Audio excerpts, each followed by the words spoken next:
Hi, Jason Goodall, GQue Barbecue.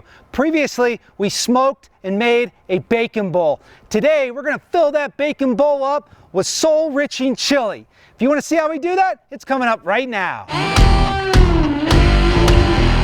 It's fall here in Colorado. The leaves, well, they've already fallen off the trees. Football's on TV, and this is chili weather. Big fan of chili. Today, I'm gonna show you one of my family's favorites. I set up the grill today with some lump charcoal and some hickory wood.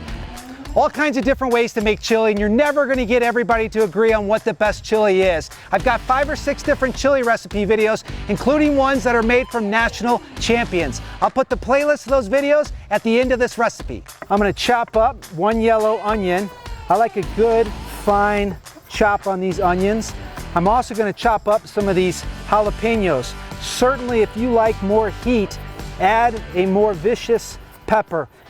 Since this is all going into a chili, I'm not concerned about the seeds or the insides. If that's something you don't like, go ahead and remove those. I'm gonna cook this chili in a Dutch oven. These Dutch ovens are great on the smoker. To the Dutch oven, I'm gonna add a little bit of oil, and then our fresh chopped onions and jalapeños. And then I never use just salt to season. I always use GQue Barbecue, the rub, in place of salt. This is gonna add much more depth of flavor than just using salt and pepper. So the peppers have been cooking for about 7 minutes. Oh man, beautiful hit of hickory, jalapeno. That's exactly what I'm looking for. To this pot, I'm gonna add about 2 pounds of ground beef. Doesn't matter what you choose. This is 80-20.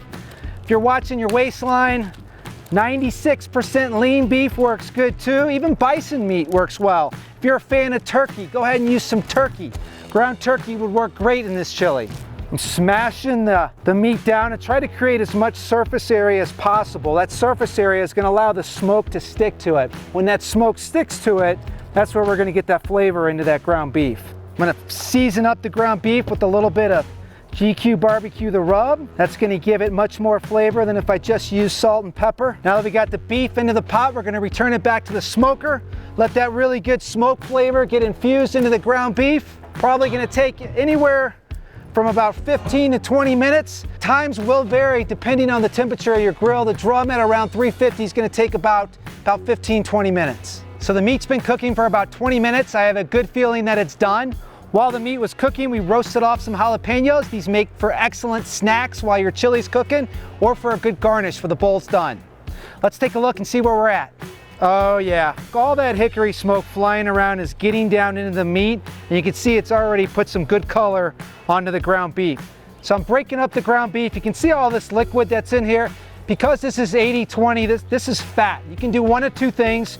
You can drain this right now if you don't want the fat and the grease in there, or you can leave it in your chili. It's really up to you.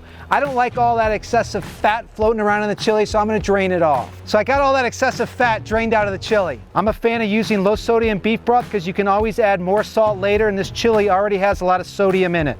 Next, I'm gonna add tomato sauce, and don't worry, I'll put the amounts down in the description if you wanna make this at home. Next, I'm adding some paprika, then some chili powder. This is what gives it that hearty, familiar chili taste. Some earthiness with the cumin.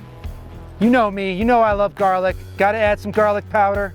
And then just to give it a kick, but not too much kick, cayenne. And then our final ingredient is the most controversial ingredient, beans. You can add kidney, you can add black. These are pintos.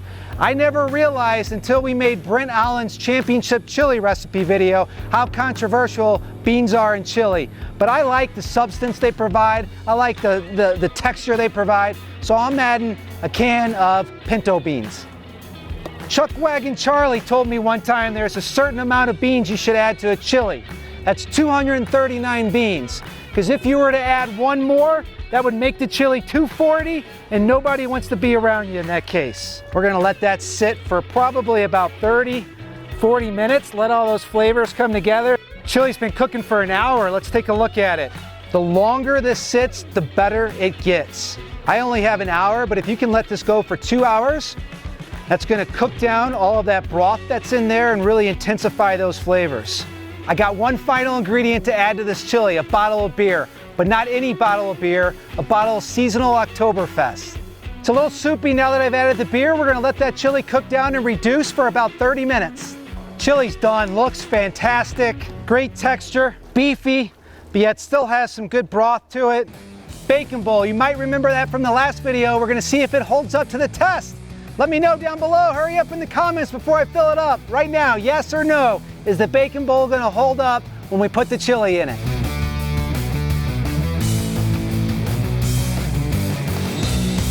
Scoop number 2, how many scoops is it gonna be before it collapses? You know what, that's holding up. Let's add one more. Here we go, that's it. I don't wanna put too much in there. That looks fantastic. All right, let's garnish that up. We're gonna add cheese. I love chili and cheese. Sour cream will cut the heat. That's why my kids like it. We added the jalapeños earlier, and we added that cayenne. But you get a little bit of that sour cream and it really cuts that heat nicely. I'm gonna add fresh smoked bacon bits to our chili. And then finally, we'll garnish with some of those fresh jalapeños. And then we've got a smoked jalapeno too, if you want some smoked jalapeno. And there you have it, chili in a bacon bowl. Man, that looks good enough to eat. Now for my favorite part, the taste test. Good, hearty, beefy chili, got the bacon bits, some cheese. I'm gonna add that jalapeno on there, give it some kick. That's fall. That tastes like football. That tastes like autumn weather.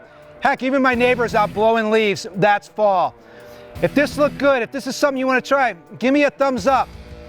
If this bowl is a little bit too intimidating for you, it was a little bit more difficult than I thought, and you want something simpler, try that prosciutto bowl with the mac and cheese.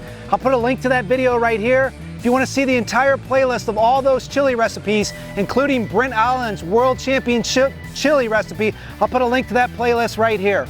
Jason Ganal, GQue Barbecue, and I'll see you on the next one.